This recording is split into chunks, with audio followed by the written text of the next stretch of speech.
વિદ્યાર્થી મિત્રો, ધોરણ 10 નવમો પાઠ વન અને વન્ય જીવનની આપણે ચર્ચા કરતા હતા. બીજા ભાગની અંદર આપણે આગળ વધીએ. આની પહેલા આપણે વાત કરી જંગલો અ, નું વર્ગીકરણ જે કરવામાં આવ્યું છે એ એના નાશ થવાના કારણો, એને આપણે સુરક્ષિત રાખવા માટે શું કરી શકીએ, વન્યજીવન નાશ થવાના કારણો અને એને સુરક્ષિત માટે આપણે શું કરી શકીએ, એની વાત હવે આપણે કરવા જઈ રહ્યા છીએ. તો વન્યજીવોના સંરક્ષણના જે ઉપાયો છે એ ક્યાં ક્યાં છે? વન્યજીવ સંરક્ષણ માટે સૌથી પહેલી વસ્તુ તો પ્રાણીઓને કુદરતી રક્ષણ આપતા એના પોતાના જ ઘર એટલે જંગલ, અને જંગલનો વિનાશ થતો અટકાવવો એટલે ઓટોમેટિક પ્રાણીઓ નું આપણે રક્ષણ કરી શકશું. જંગલોમાં તૃણભર ભક્ષી અને માંસાહારી પ્રાણીઓની સમતુલા જાળવી રાખવી જોઈએ.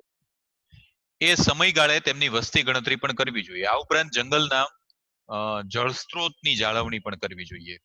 તેમજ પાલતુ જે પશુ ચરાણ છે એના ઉપર પ્રતિબંધ મૂકવો જોઈએ. વન્યજીવો પર થતા અત્યાચાર, તેમનો શિકાર અટકાવવો જોઈએ અને એ માટે કાયદાઓ વધુ કડક પણ બનાવવા જોઈએ, બહુ ચુસ્ત. તમને ખબર છે કે આના અનુસંધાને અનેક મોટા મોટા ફિલ્મ કલાકારો એ કોઈ વખત પ્રાણીઓ નો શિકાર કર્યો છે તો એને જેલની સજા પણ થઈ છે. આટલી કડક કાયદાની જોગવાઈઓ છે. જંગલોના ક્ષેત્રોમાં થતા જે ગેરકાયદેસર ખનન કાર્ય છે એના પર મૂકેલા જે પ્રતિબંધ છે એ ભંગ માટે કડક સજા અને દંડની જોગવાઈ પણ કરવી જોઈએ. વન્યજીવોના પ્રજનન કાળમાં તેમને ખલેલ ન પડે તેવી વ્યવસ્થા ગોઠવવી જોઈએ. જંગલોના ક્ષેત્રોમાં થતી માછીમારી, વન્ય પેદાશ એકત્રીકરણ કે પ્રવાસનથી વન્યજીવો પર પડતી પ્રતિકૂળ અસર નિવારવા યોગ્ય પગલાં ભરવા જોઈએ. વન્યજીવોના સંરક્ષણ માટે સમાજમાં જનજાગૃતિના કાર્યક્રમો કરવા, લોકો જાગૃત થાય, શેરી નાટકો કરવા, રેલી, સરઘસ એ કાઢવું. વન્યજીવ સંરક્ષણ માટે કામ કરતું યંત્ર જો શિથિલ બન્યું હોય તો સામાજિક સંસ્થાઓ તેના ઉપર દબાણ લાવી તેને સક્રિય બનાવવું જોઈએ. બીમાર કે વન્યજીવ પ્રાણીઓ હોય, બીમાર હોય તો સમયસર એને તબીબી સારવાર મળે એની વ્યવસ્થા કરવી. વન્યજીવોને પાણી, ખોરાક વગેરે પૂરતા પ્રમાણમાં મળી રહે તેવું આયોજન પણ થવું જોઈએ. 8મો મુદ્દો છે વિવિધ યોજનાઓ. હવે વાઘ પરિયોજના છે. આ વાઘ પરિયોજના અનિયંત્રિત, ગેરકાયદેસર વાઘનો જે શિકાર થાય છે અને જંગલોના વિનાશના કારણે ભારતના રાષ્ટ્રીય પ્રાણી વાઘના અસ્તિત્વ સામે બહુ મોટો ખતરો ઉભો થયો હતો. તેથી વાઘની પ્રજાતિને બચાવવાના ઉદ્દેશથી ભારત સરકારે ઈસવીસન 1971માં વાઘ પરિયોજના, ટાઈગર પ્રોજેક્ટ શરૂ કરી અને આ પરિયોજના મુજબ વાઘના કુદરતી આવાસોને સુરક્ષિત રાખવા અને તેનું પર્યાવરણીય સંતુલન જાળવવા રાષ્ટ્રીય સ્તરે સંખ્યાબંધ પગલાઓ લેવામાં આવ્યા છે. આ પરિયોજના અંતર્ગત હાલમાં 44 જેટલા ક્ષેત્રો કાર્યરત છે. વાઘ પરિયોજના, વાઘને બચાવવા માટે. ત્યાર પછી છે ત્રીજું હાથી. હાથીઓને તેમના કુદરતી રહેઠાણોમાં સંરક્ષણ આપવા તેમજ તેમના સ્થળાંતરના માર્ગોનું સંરક્ષણ કરવાના હેતુથી ભારત સરકારે ઈસવીસન 1992માં હાથી પરિયોજના શરૂ કરી. ઓબ્જેક્ટિવ માટે યાદ રાખજો વિદ્યાર્થી મિત્રો, 1992 અને વાઘ પરિયોજના 1971. આ પરિયોજના અંતર્ગત હાલમાં દેશમાં 26 જેટલા સંરક્ષિત વિસ્તારો છે. આ યોજનાનો અમલ થતા જંગલોમાં હાથીઓની સંખ્યામાં વધારો થયો છે. આ યોજના અંતર્ગત પાલતુ હાથીઓના પાલન પોષણ માટે કામગીરી કરવામાં આવે છે. ત્રીજું ગેંડા પરિયોજના. અસમ રાજ્યમાં પશ્ચિમ બંગાળના સુંદરવનમાં રહેતા ગેંડાની પ્રજાતિના સંરક્ષણ માટે બનાવવામાં આવી છે. ભારત રાઇનો વિઝન, તમે અહીંયા ગેંડો જોઈ શકો છો, રાઇનો વિઝનની વ્યૂહરચના મુજબ ભારતમાં ગેંડાની સંખ્યા 3000 સુધી લઈ જવાનો લક્ષ્યાંક રાખવામાં આવ્યો છે. એક શીંગી ગેંડો, હાથી, વાઘ અને ચોથી છે ઘડિયાળ. ઘડિયાળ શું છે?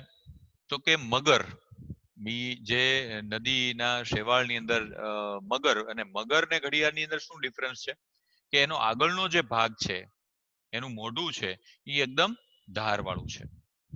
મીઠા પાણીમાં રહેતી ઘડિયાળ નામની મગરોની પ્રજાતિ 1970 ના દશકામાં લુપ્ત થવાના આરે હતી. સાવ મગરોની જે પ્રજાતિ છે એ પ્રજાતિને બચાવવાના હેતુથી ભારત સરકારે આ પરિયોજના શરૂ કરી. ત્યાર પછી બીજી 5મા નંબરની છે ગીધ પરિયોજના. હવે ગીધ પક્ષી છે એનો ફોટોગ્રાફ્સ પણ તમે જોઈ શકો છો. એક કુદરતનો સફાઈ કામદાર છે. મૃત ઢોરનું માંસ હોય તો એ માંસ છે એ આખે આખું એ ખાઈ જાય છે.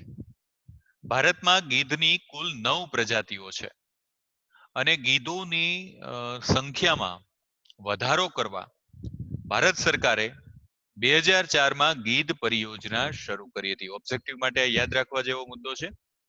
ભારત સરકારે 2004માં ગીધ પરિયોજના શરૂ કરી અને ગીધની કુલ કેટલી પ્રજાતિ? 9. ત્યાર પછી છે હિમદીપડો. હિમાલય બર્ફીલા જે પ્રદેશો છે ત્યાં એ ખાસ જોવા મળે છે.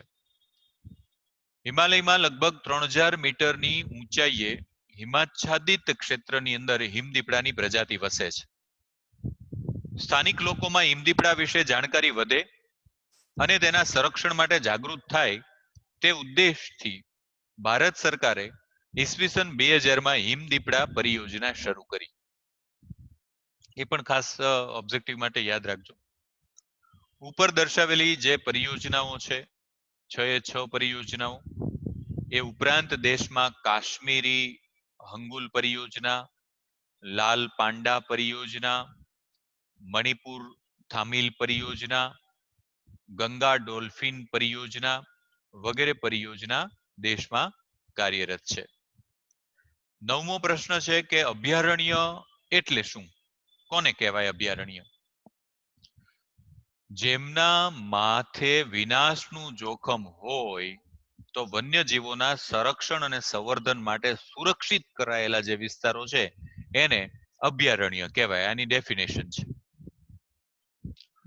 કોઈ એક વિશેષ પ્રજાતિના સંરક્ષણ માટે રાજ્ય સરકાર અભયારણ્યની સ્થાપના કરી શકે છે. તેમાં ચોક્કસ મર્યાદામાં માનવ પ્રવૃત્તિઓ કરી શકાય છે. સત્તાધિકારી પાસેથી મંજૂરી મેળવીને અહીં પાલતુ પશુઓને ચારી શકાય છે. પેરીચાર, ચંદ્રપ્રભા, એતુર નાગરમ અભયારણ્ય જાણીતા અભયારણ્યો છે. અહીંયા ચંદ્રપ્રભા અભયારણ્યનો ચિત્ર પણ તમે જોઈ શકો છો. પછી એતુત્ર નાગરમ એ અભયારણ્ય છે. કોર્બેટ પાર્ક છે, કાજીરંગા છે, એ રાષ્ટ્રીય ઉદ્યાન છે. તો રાષ્ટ્રીય ઉદ્યાન એટલે શું, અભયારણ્ય શું, એના વિશે તમને ખ્યાલ આવી ગયો. પણ રાષ્ટ્રીય ઉદ્યાન શું છે? તો કે કુદરતી વનસ્પતિ, વન્યજીવો, કુદરતી સૌંદર્યના સ્થળો, મહત્વના રાષ્ટ્રીય સ્થળોની જાળવણી માટે સુરક્ષિત વિસ્તારો છે એને રાષ્ટ્રીય ઉદ્યાનો કહેવાય. અને એ અભયારણ્યોની સરખામણીએ થોડા વધારે સુરક્ષિત છે. તેમાં પાલતુ પશુઓને ચરાવવા ઉપર પ્રતિબંધ છે. અહીંયા સહેલાણીઓ હરવા ફરવા ઉપર પણ નિયંત્રણ છે. કોઈ વિશેષ પ્રજાતિ પર કેન્દ્રિત હોતું નથી. તેની સ્થાપના રાજ્ય સરકાર અને કેન્દ્ર સરકારના સહયોગથી થાય છે. કાજીરંગા, કોર્બેટ, વેળાવદર, દરિયાઈ રાષ્ટ્રીય ઉદ્યાન, ગીર, દચીગામ, આ બધા રાજ્યોની અંદર રાષ્ટ્રીય ઉદ્યાનો જોવા મળે છે.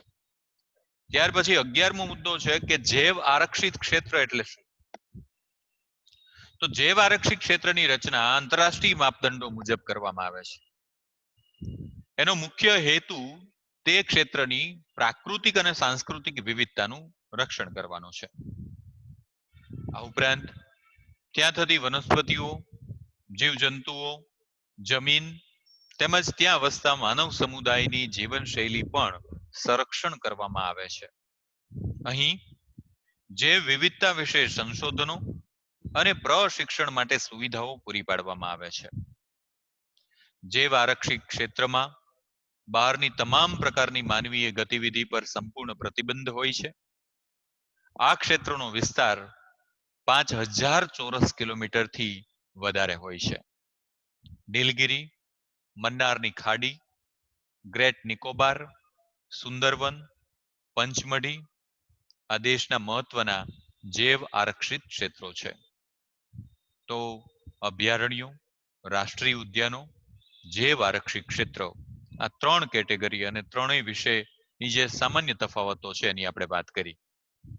અહીંયા તમે ભારતનો નકશો જોઈ શકો છો, જેમાં વન્યજીવ અભયારણ્યો આ રેડ કલરના જે પોઈન્ટ છે એ વન્યજીવ અભયારણ્ય છે. પક્ષી અભયારણ્ય ટ્રાયેંગલ છે, નળ સરોવર છે, કેવલાદેવ છે, પછી વેદાંત થાંભલ છે, પછી રાષ્ટ્રીય ઉદ્યાન જે બ્લુ સ્ક્વેર છે. અહીંયા પણ તમે જોઈ શકો છો ભારતમાં જૈવ આરક્ષિત ક્ષેત્ર કેટલા છે? 18. ગુજરાતમાં 1. ભારતમાં રાષ્ટ્રીય ઉદ્યાનો 103, ગુજરાતમાં 4. અભયારણ્ય ભારતમાં 531 ને ગુજરાતમાં 23. વિદ્યાર્થી મિત્રો, ખૂબ જ સરળ આ પાઠની સમજૂતી છે. અગાઉના ધોરણમાં 9મા ધોરણમાં પણ તમે વન્યજીવ અને વન્ય પ્રાણીઓ, જંગલો વિશેનો અભ્યાસ કર્યો છે. એની પહેલાના ધોરણમાં પણ ચોક્કસ કર્યો જ હશે. એટલે બહુ જ સરળતાથી તમે એને આ પાઠને યાદ રાખી શકો છો. આવનારા સમયની અંદર જ્યારે પણ તમે સમય મળે છે એક્ઝામ પછીના સમયમાં, તો ત્યારે તમારે આ પ્રશ્નો છે એ પ્રશ્નોના જવાબ તમારે તમારી નોટબુકમાં લખવાના છે.